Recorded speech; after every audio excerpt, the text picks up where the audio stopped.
ఇవాళ కరీంనగర్ నుంచి మొదలు పెట్టబోతా ఉన్నారు. తొలి అభ్యర్థిని కూడా కరీంనగర్ పార్లమెంట్ అభ్యర్థిని వినోద్ కుమార్ గారిని కూడా ప్రకటించింది. మీ అందరు కూడా గమనించాలని విజ్ఞప్తి చేస్తా ఉన్నాను.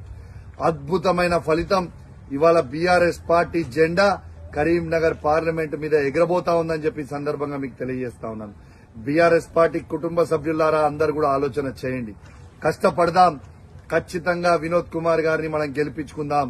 మన బీఆర్ఎస్ పార్టీ జెండా కేసీఆర్ గారి నాయకత్వంలో ఎగిరేద్దాం. మీ అందరికీ కూడా అద్భుతమైన మంచి చెప్తా ఉన్నాను. మొన్న సర్వే రిపోర్ట్ నేను కేసీఆర్ గారి దగ్గర చూసినా అద్భుతమైన positive survey report Karimnagar parliament మీద ఉంది అని చెప్పి సందర్భంగా మీకు తెలియజేస్తా ఉన్నాను. ఖచ్చితంగా మనం గెలవబోతా ఉన్నాం. బీఆర్ఎస్ పార్టీ కుటుంబ సభ్యులు అందరూ కూడా కష్టపడండి. మన కాబోయే పార్లమెంట్ సభ్యుడు వినోద్ కుమార్ గారిని అద్భుతంగా గెలిపించుకుందాం.